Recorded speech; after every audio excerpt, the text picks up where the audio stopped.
you know, so we'd have these little debates, which really means nothing, because what's going to happen is going to happen, okay? But you're right, Eric and I totally didn't see the same way about that, and I was right.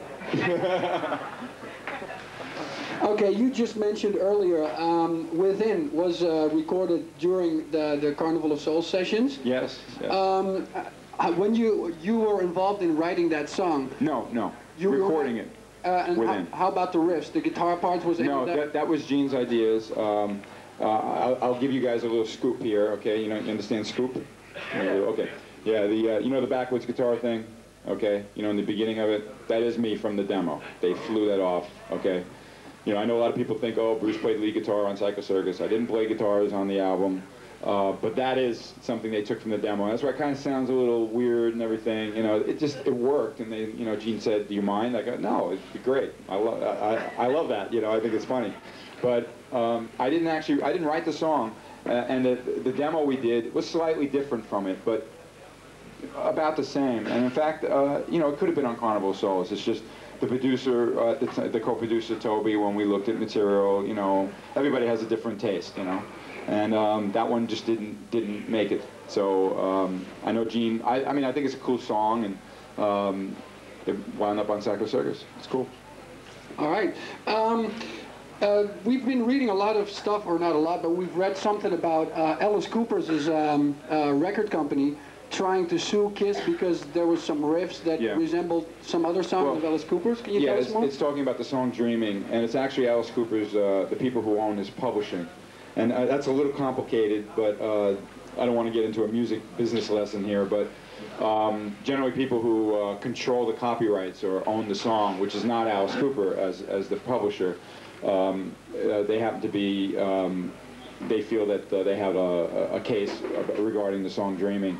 And unfortunately, it was one of the ones I co-wrote with Paul, you know, so we were like, oh, great news, wow. You know, I did get a lot of press about it, you know, Billboard magazine, Kiss duo sued, you know, and I was like, oh, now I'm in Kiss again, right? But I can't, like I said, because it's still ongoing, and I don't know what will happen, and I can't discuss it, but there is a lawsuit, and I know we have a great legal representation, and it's up for them to do their job and kick their ass. So if Carnival of Souls had done real well, and they would have toured with it after the reunion tour, or the first reunion tour exactly, if they would have asked you to rejoin the band and do another tour without makeup, would you have done that, or? Well, I mean, again, we could talk about hypothetical things, you know, all day, okay? Obviously, I haven't burned any bridges with the guys to say that I wouldn't do something in the future with them. But I really know, because I understand the business, I'm smart enough to recognize that they're very successful in makeup, and they'll stay in makeup, and there was no chance for Carnival of Souls to be a huge album when there's no, you know, promotion and there's no band to support it, okay? So it can't really happen that way. If the original reunion tour was just like okay in business, let's say, and then people were saying, okay, we want the Revenge Band back too, then maybe we would do that, okay? But that tour and the success they've been having in makeup has been huge, you know, and you can't compete with that. It's to this day, everybody knows the band Kiss everywhere in the world, you know. So I can tell people, oh, I was in Kiss, and they know the band I'm in. That's a big thing. But still, the majority, I don't mean you people, the majority of the world still just sees makeup. You know, they think, okay, oh, you don't have your makeup on. You know, no, well, for about 14 years they didn't wear makeup. I was there for 12.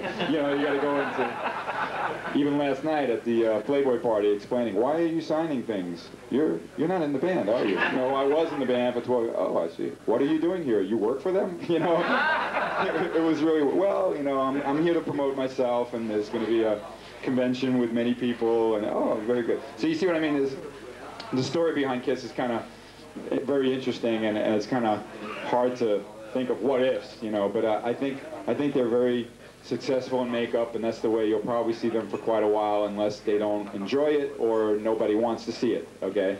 But I still, you know, I'm good terms with the guys, as you know, and I'm very happy to be friends with them. Thanks, and hopefully, you know.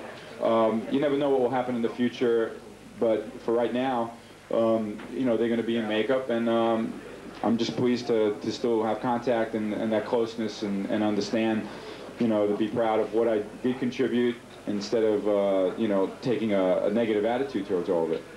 Right. I want to go back in time a little bit, around the era when you joined KISS. When Vinnie Vincent originally replaced Ace Frehley, there's been some talk, for instance, Bob, your brother Bob, has always been very close to Paul Stanley. Yes.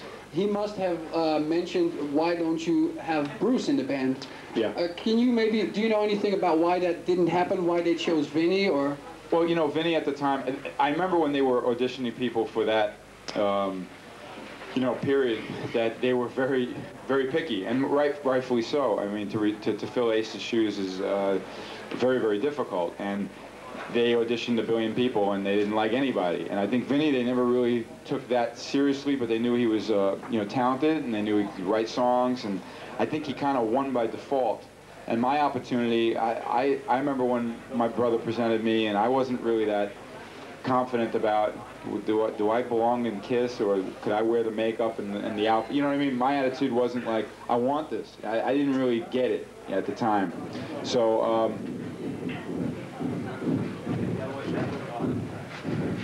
sounds good? Okay. So ultimately, though, time took, and fate took its own course, of course, and I wound up in the band.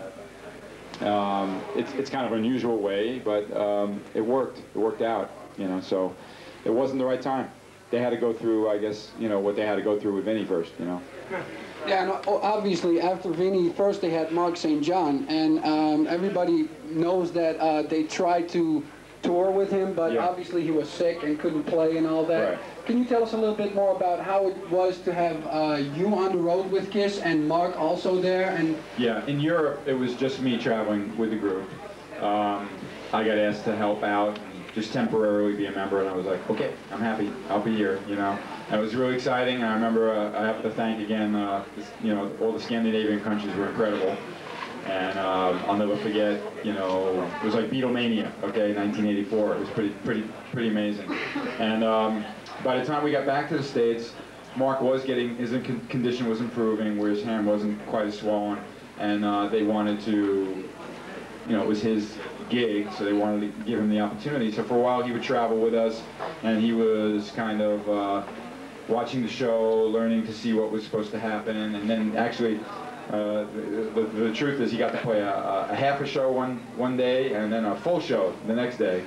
And I have to admit, I had a lot of advantage. You know, I mean, Mark's a very good guitarist, but I already fit in so well and knew kind of like what to do, and my sound was fitting Gene and Paul's guitar and bass sound, and it was pretty obvious that why try to change something when it was working. So it was an unfortunate thing for Mark, but I had a very positive attitude about it when I was traveling with him, not to feel like, oh, you know, we're competing or anything. It's just whatever's going to happen, it's going to happen. We used to jam backstage a little bit, so it was cool, you know. I mean, I know he was you know, upset, and rightfully so, you know, but it all worked out, I guess, for the best for KISS and the fans, you know. so can you tell us around what time or what album or what exactly happened that gave you the feeling, all right, I'm heading towards a permanent position in KISS now? I think sometime really during the American tour in late '84, it seemed like it felt right, and Gene would say things to me like, you know, you played great tonight, you know, it was exciting, you know, that kind of stuff. So I think by that time I was like, I think this looks good for me, you know. But I didn't actually become official, you know, contract kind of thing till the very end of, I think it was the end of '84, December of '84. It's a good birthday present. All right. Also, recently there was a record released, I think it was a project type thing, named Garbo Talks, where Paul and you played some guitar, Paul sang some background vocals.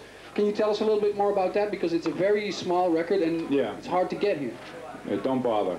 I'm very upset about that. I don't understand. It's bullshit when, you know, Paul at times would write some songs for other people maybe to do, and obviously me and the other people that are on that would always, you know, help out to do it, you know. Can you get that, please?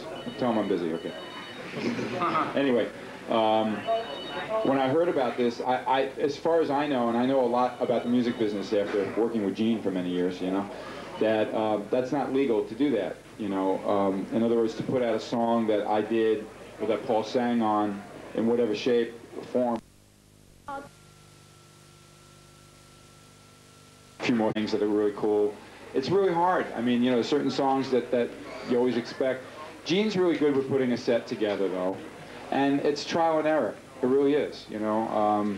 Paul will go, no, you know, this or that. And it's funny, when Union had to put a set list together when we were touring, I'm like looking at the other guys and they're looking at me and I go, I guess I'm sitting down and doing this, you know what I mean? And I was really kind of nervous about it, but I was thinking along the lines of the way Gene might approach it. All right, you got to start off with a strong one, you know, then you got to hit him with another one. Then maybe you bring it down a little bit. Then you got to bring it back up. Then you can go down, you know. It's really, it's a difficult thing, and it's very, very hard to, same like sequencing a record, which means, okay, which song of these 11 or 12 or 10 do you start with? Well, for Psycho Circus, it was pretty obvious, right? Welcome to the show, you know.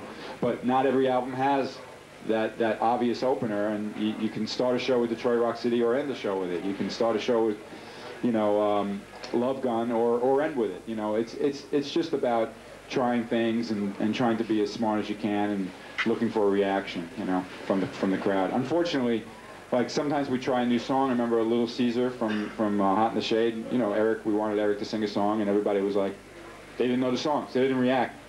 Next night, we didn't do the song anymore. You know, and that was. I don't think that was right, but at the time, there were so many other songs to do. You know, and there's always big debates about I Was Made for Loving You. You know, and do we do Rock and Roll All Night? You know, there's always that kind of stuff. You know, but I think in '88, a lot of people were. You got to do this one. You got to do that one. You got, you know. And then later on, we loosened up and did some really old ones. You know, like all of a sudden, I was learning She and 100,000 Years and different things. You know. And La Bamba. And La Bamba, yeah. Whatever works. You know. Yeah.